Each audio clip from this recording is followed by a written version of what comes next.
Corey, come up here, cover this door, this window. Got it. This lights is dead. Chris, here. Here, why don't you No, I got one. check the door? Here, Move it up. how many dead dogs you got? We got one dead dog right here. We got a second dead dog over to the left. All right, watch out. Watch out. Hey, why don't you check the door handle first before we get to it? Here. Stand by. Zoida's mother called 911, fearing something had happened to her daughter and her family. The last time she had heard from Zoraida was a few days earlier, and her repeated calls went unanswered. Concerned about her daughter's safety, Zoraida's mother requested a welfare check on the family, unsure of what could have transpired but sensing that something was terribly wrong. The dispatcher immediately alerted the local police, and officers were sent to Zoraida's home in Romeoville, Illinois, to perform the welfare check. Lairway Communications, how can I help you? Yes, please. I'm calling for my daughter, Zoraida Bartolome. She lives at 512 Concord Avenue, Romeoville, Illinois, and we haven't heard from her or her husband or her children during the whole day. No answering the phone. If somebody can go by the house and check them, because the husband, they called from his work that he didn't show up to work. And he never, he's always at work. Okay, give me 1 second. Thank you.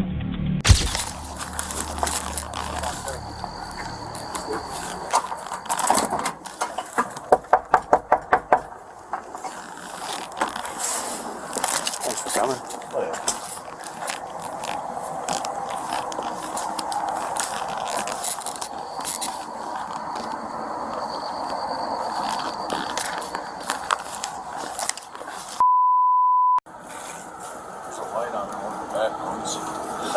Hey, I got a TV knocked over and a coffee table knocked over. Romeoville 367. Can we get another unit to Camden, please? Everything's 10-4. Hey. 10-4, 379 Romeoville. As officers arrived at the house, they found the front door locked, but noticed signs of forced entry. The tension in the air was palpable. Officers began knocking on the door, announcing their presence and asking if anyone was home. When there was no answer, they proceeded to enter the house, not knowing what horrors awaited them inside. The body cam footage of the officers entering the home captured the chaotic, tense atmosphere. More information on this call. No, we're gonna go on that side because there's a gate over there. He's going to the car to get the number. Alright. You see the TV in the, Yeah, I was holding it like horror. Hey, hold on, wait. You look in this window? Like a toy room. I couldn't see anything in the room.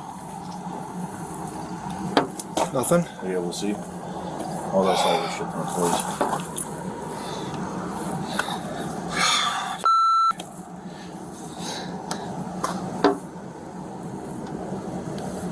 Here, wait. Keep shining, because I can kind of see a little bit better now. Okay. No, just, oh, wait. Lights are all off? 3 cars No, in the there's, nothing in this room. Pumped in, the lights are off. It's 9 o'clock on a Sunday. And, no, there's lights on the back room. You can see it through that, second. Let's go in the backyard real quick.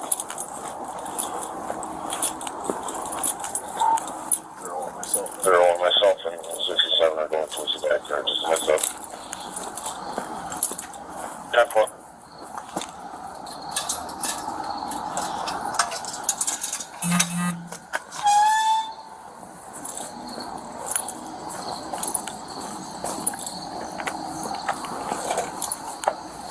Keep an eye on that garage, yeah?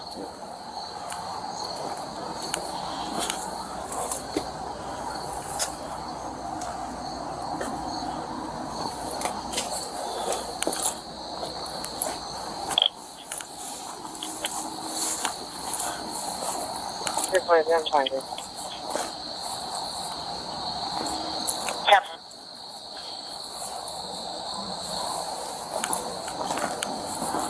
Want to try that door real quick, Ron?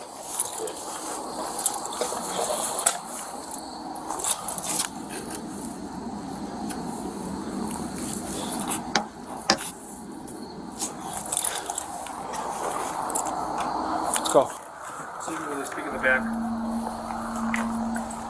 There's a window, right? Yeah, 2 windows. Yeah. Yeah, I'll go this one out. This window open. No, it's not. Oh god. Dogs are dead. 2 dead dogs. I need more units here. Hold this. Hey, open the trunk. Go down, I'm coming. 07 en route. 315 en route, proposed. 10-12. Units from 367. I'm waiting for at least one more to make entry.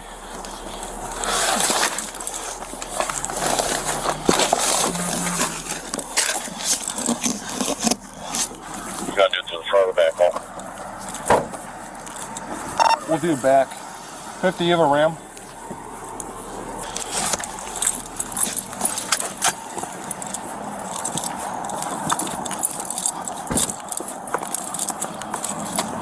Romeo 399 out. Coming up? Hold on. Hold it there. Yep. I'm gonna wait for... You know what? I'm waiting for 2 more units because I want 2 units up front while 3 make entry in the back.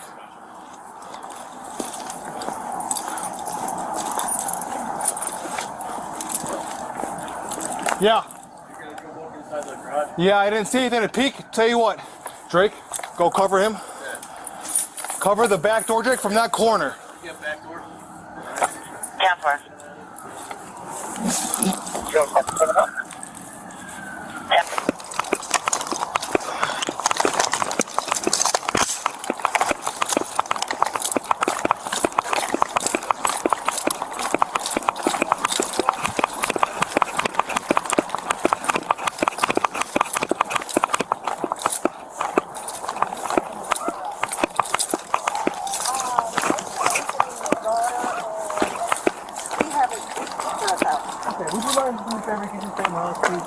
What do you want to say?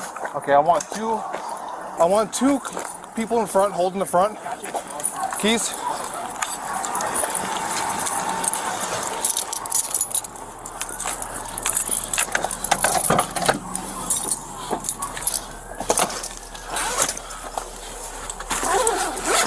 This is Romeo 350. Can you have fire stage? 10-4.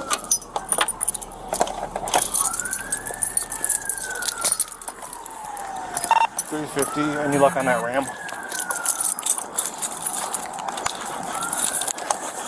I'm sorry, I didn't check. I'll be there in 1. No worries. I'm gonna force entry to the back. I got enough units here. We're gonna get going. You two going in back? You with me. 10-4, we're coming up 23. You guys hold the front, okay? From a position of cover, please. I don't know if anybody's in there or not. You got another door right here. Hey, you know what? Hey, I want one of you guys holding this one. One of you guys holding the front. There were no other side doors, right? No, not that I know of. Hey, Ron. Yep. Here's what we're gonna do, okay? I'm gonna boot it. We're gonna go nice and slow, all right? You guys stay right on me?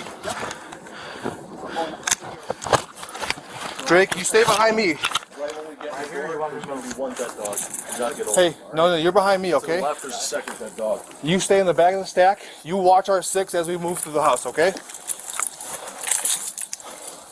Got these fucking lights. Corey, come up here, cover this door, this window. This lights is dead. The officers slowly moved through the house, checking each room, starting with the living room.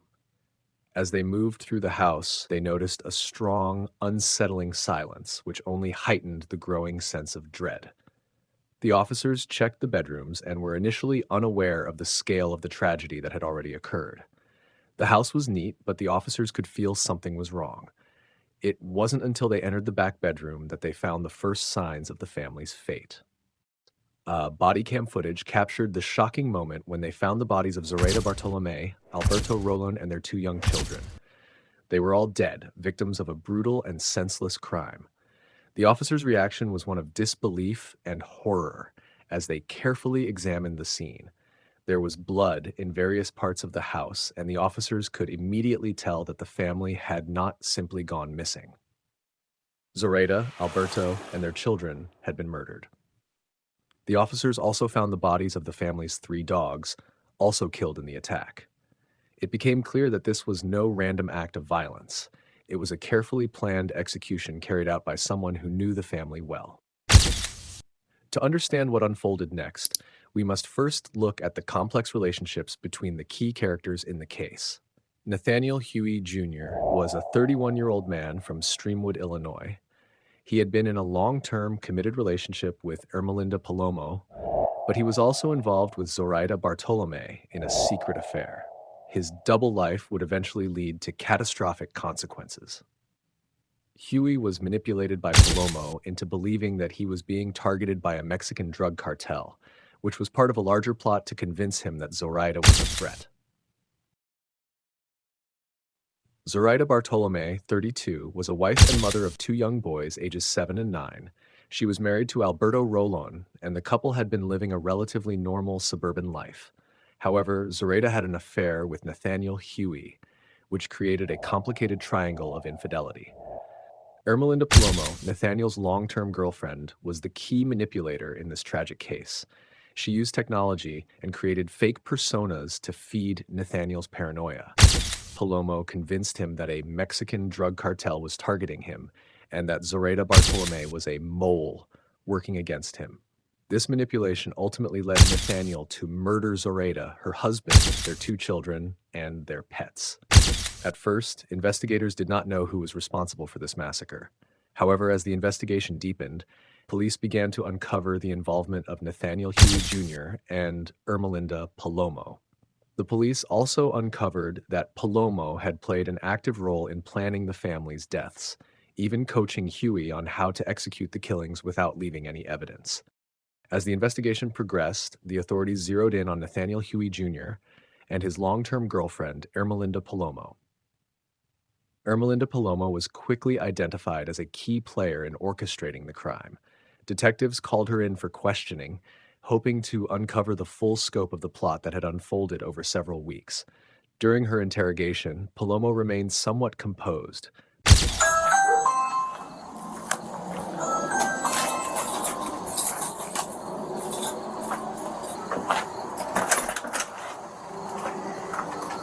Hello. Hi, Ermelinda. My name is Detective Garcia. Hello. From the Romeo Police Department. This is Detective Wagner. Hello. I know you know what's going on and why you were here. Okay? I know you were talking on the phone with your husband right now. Husband Okay. or boyfriend? It's just a Okay. Does he live here with you? How long have you guys been together? 2015. Okay. We're investigating a murder. Okay? Who murdered someone? So, we have in our possession some phones, okay? And in those phones, we're doing what it's called a phone dump. So what happens is if anybody's talking on a text app that you can download, for example, Text Now, we can retrieve those messages. Okay. We have retrieved those messages, all right? We've read them. They're pretty clear that somebody's pretty upset at the victim, okay? Is there any way that these text messages are going to come back to you? Or your name, or your phone, or anything associated with that? Okay. So we'd like to speak with you without him present. Are you okay with that? Sure, do you want me to walk away? Wherever you're comfortable. So wherever you're comfortable, right? Well, the dogs are all around, so... Oh yeah, but we're out front or in the house in the backyard, right? I'm not saying go in the house, but we can talk with you out over here. If you're okay with that, we can go over by my car if you'd like. I need my jacket. Okay. Sure. Thank you. The detectives focused on the manipulation that Palomo had used to control Huey. They grilled her about her interactions with Huey, asking about the fake personas she had created and how she had convinced him that a Mexican drug cartel was targeting him. Palomo was also questioned about her involvement in plotting Zoraida's murder and whether she had a direct hand in guiding Huey to the crime scene. The detectives were keen on understanding the psychological manipulation Palomo had used to push Huey into committing the murders.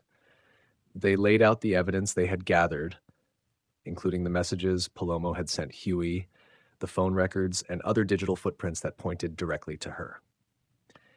Despite the mounting evidence, Palomo's responses were evasive. She refused to fully admit her role in the crime, but did express remorse when confronted with the brutal killings of Zoraida's children.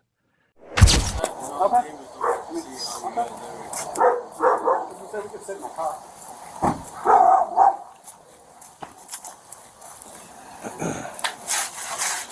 Are you comfortable talking here? I don't know. Why don't we go in the car? We can go in the car. We'll You're an adult. None of the neighbors are going to. We'll be in the car. The windows are tinted. You're safe with that?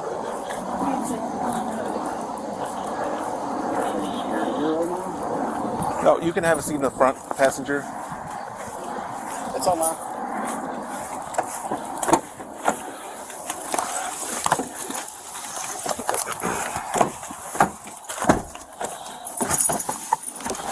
I don't want him to come out. Ermalina, do you mind if we drive down the street? If he comes out, he's probably going to tell you to go back inside. Are you going to do that, or what do you want to do?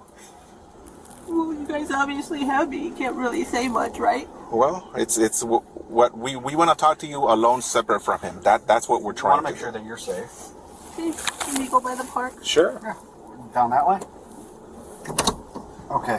Do you want to... What I'm going to do is I'm just going to document mileage and stuff. Okay? I know everything's... We got body cams on. Just tell me where we're going. You want to text? Yeah. Okay.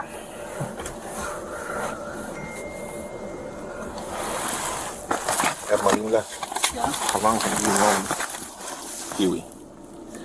Since probably 2015. Okay. Why are you scared of him? Oh, I'm not scared. Well, Okay. Why are you scared right now? because when I called him, because I was scared, I didn't know where he was.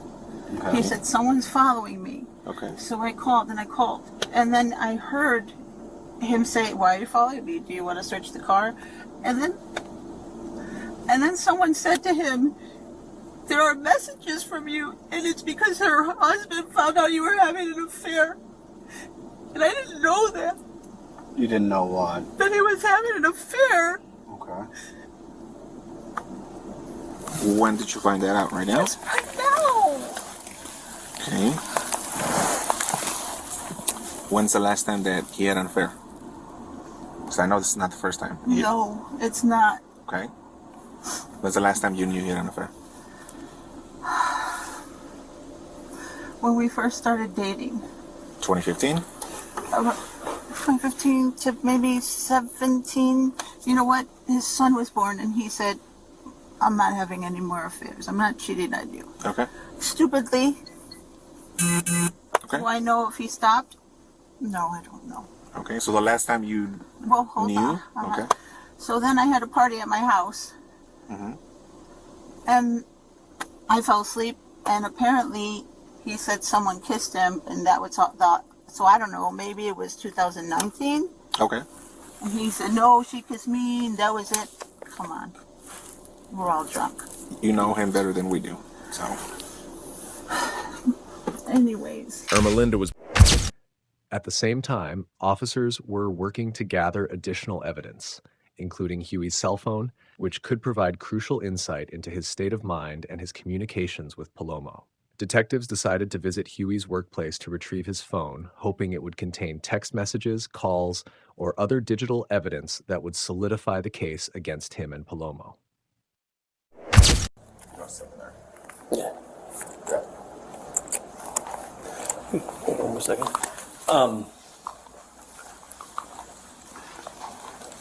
So we were talking with the bosses, and they said, well, we already went through phones. They already got one half of the conversation.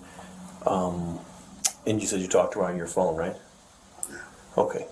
So what we'd like, or what we're asking for, is consent to get the text messages off your phone between you and her, or Snapchat or whatever it is between you, so we have both sides of it. trying to eliminate you as a suspect, but It's all on the computer already. You can get it on the computer. no, we have to take the phone, we plug it in, we take it out, and then we give your phone back. Oh, I don't even have anything in there. That's even better. I saw you. No, I believe you, but well, yeah. I mean, just let me see it. But I mean, I believe you. It's just the problem is that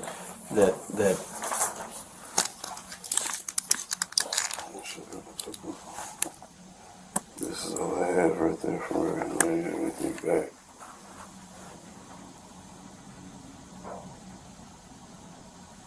oh, this from this morning. Yeah. Everything else, so you have to grab it from the computer. Well, I mean, it would be on there. It'd be on your phone. You I can't. already deleted it. Still in the thing. In the works. In the catch. When you delete stuff, it's never actually. So let's just say you have like a 64 gig phone. You use about 58 of it. The rest is the catch. It stays in the catch. And why I asked is the bosses called right away. They were like, well, they're like, we'd like to see if we can get the stuff, from your end back that way, and see if maybe maybe your husband got wind of it and pulled it off or something. So we just want to take a look. I mean, it on our side of it, we can get a search warrant, to go through the phone, and it's take a little longer. But on the fastest way would be consent, pull it off, and give your phone back. Than it would be to, and again, I explained to you earlier, I'm trying to eliminate you. Yeah. I mean, we have a deceased girl and her last fling or boyfriend or whatever is you, and I'm sure that if you're an outsider looking in, who's your suspect? I mean, and so I'd like to eliminate that. I'd like to say, well, no, we looked through stuff. He didn't have nothing to do with it. We're done with it. I guess I'd rather you guys just go on the computer. I agree with you, but again, there's it would take us a couple hours to pull information off the phone that could eliminate you as a suspect, like right from the start. It's up to you. It feels like you're pretty suspect enough, man. Well, I mean, I'm not joking with you. We anytime somebody dies, you look at the husband, the boyfriend. If it's a girl, if it's a guy, you look at his wife and any kind of lovers he had, and we look. That's what we look at. We start there, and then this person was at work, so we eliminate that. This person was, we went through the phone. There's nothing between those two. No threats. No.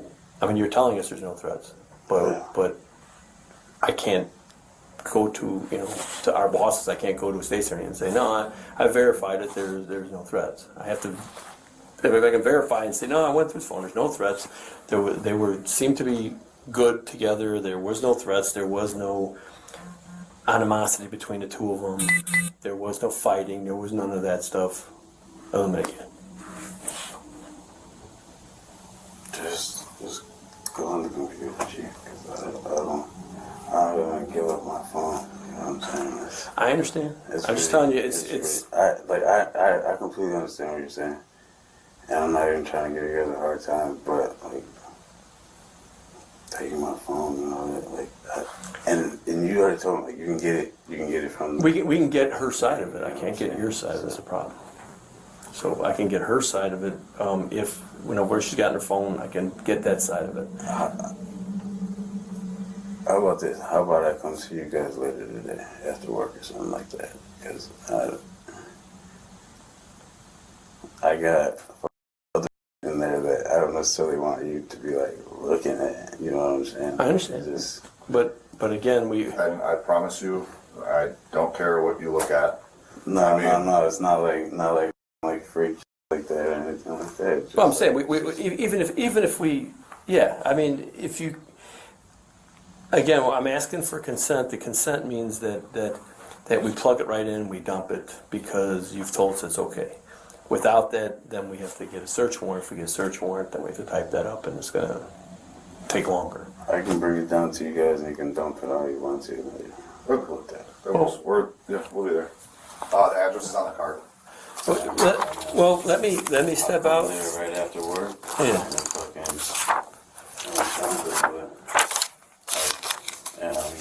Yeah, that's we'll have to do that. Yeah, but I mean, you do understand how that kind of defeats the purpose, though. Like we're looking for you know, like Snapchat stuff, and then you delete Snapchat stuff. It's gonna kind of look like you're guilty. You know what I'm saying? I haven't opened my Snapchat in so long, so you're welcome to look into it. You know what I'm saying? Well, the computer will show. Yeah. And I'm not not trying to BS you. It will show what was deleted. So the computer shows everything. Like just now, when you open up the phone to show me that text message, when I plug in the computer, it's going to say at this date, at this time, somebody opened up a text message, and a text message read blah blah blah. So if you just delete some photographs that you don't like, then you're right that'll show in there, and we don't really care about that. But if it shows you deleted a shitload of text messages and this, it's going to show you did that, and it's going to make you look guilty again.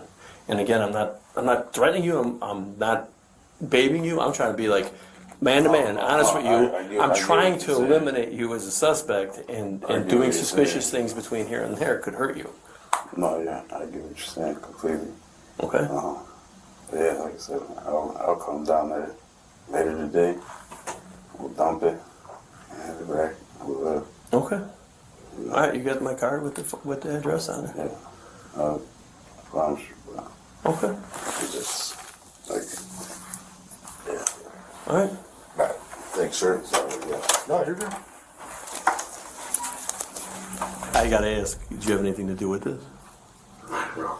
Okay. You know I have to ask, and you know that your number is going to be in her phone, and we're going to find your text messages, and we're going to find that stuff, and I want to get a surprise later on that you guys are fighting, or that there was something going on between you two, or just three of you that I don't know about, you know?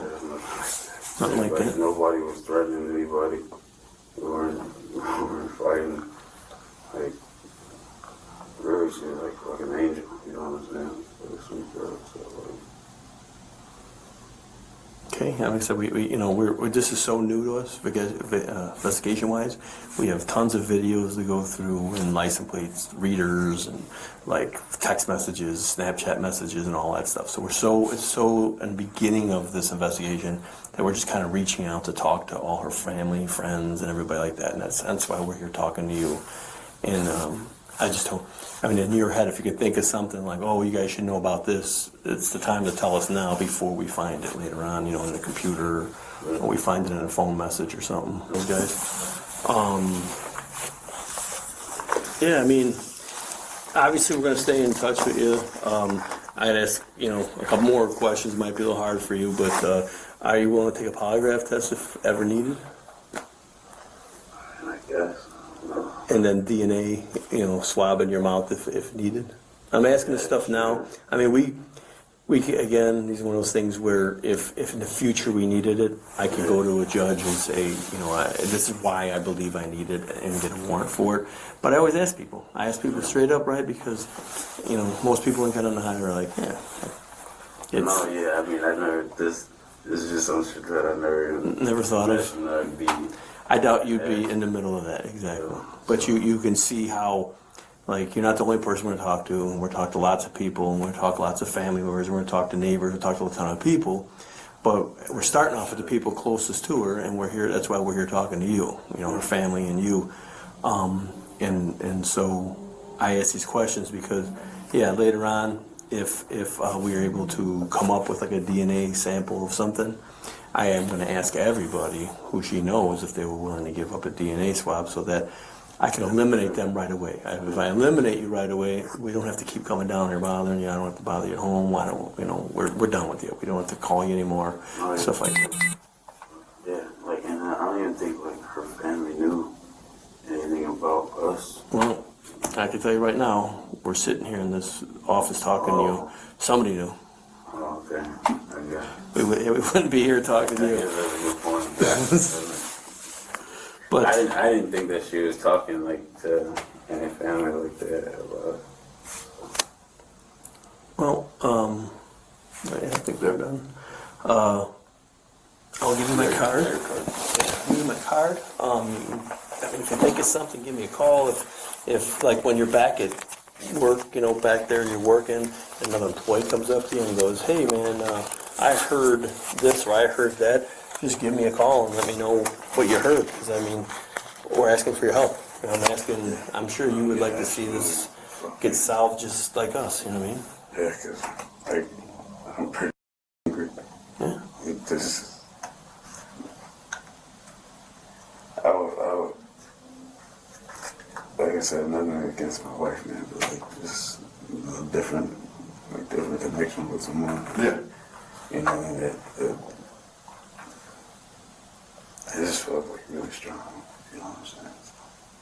Yeah, and you're right. You're better off here at work, you know, working and keeping your mind off of than sitting at home and dealing with, you know, just sitting there alone or with her thinking about this. So, yeah. All right, well, thank you.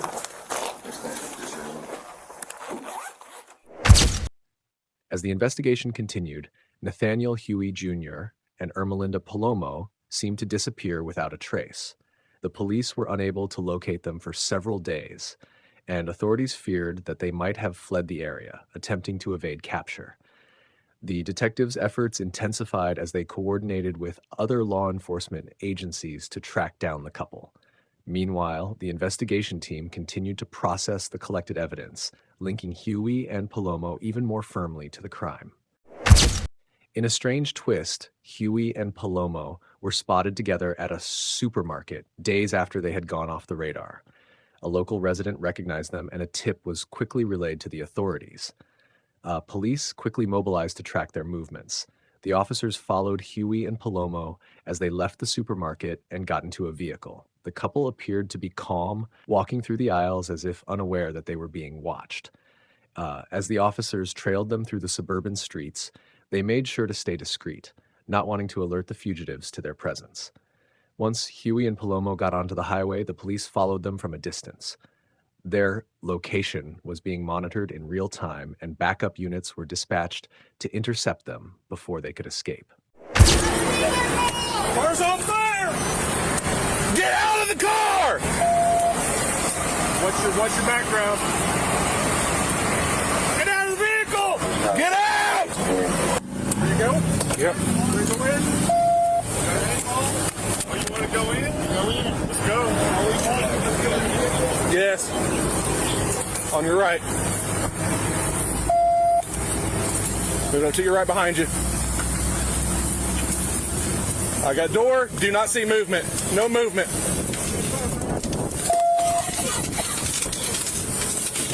Get out! Get out! Get out! Get out! Get out now! Come out now! They're making eye contact. I don't see anything. Got your cover. Cover. Got it. Nothing. Floorboard.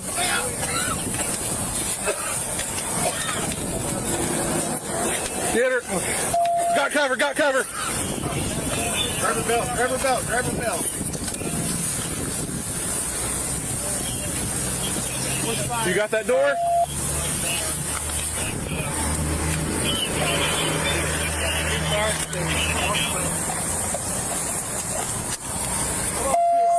Can't see. Where's fire? Get fire extinguisher at least. Fire, go ahead and come up here. We need extinguisher. Behind you. I got driver door.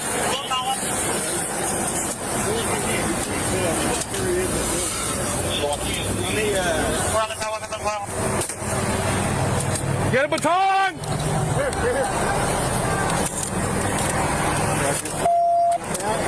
Moving to your left.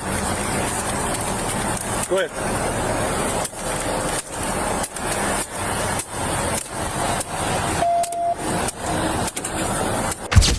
Despite the authorities' best efforts to catch up with Huey and Palomo, the situation took a tragic and horrifying turn. As the officers closed in, Huey realized they were being pursued. In a desperate move, he pulled over to the side of the highway, and the situation escalated quickly. Before the police could stop them, Nathaniel Huey Jr. fatally shot Ermelinda Palomo, his longtime girlfriend, before turning the gun on himself. The final act of violence was both tragic and sudden, and when the officers arrived on the scene, it was too late to save either of them.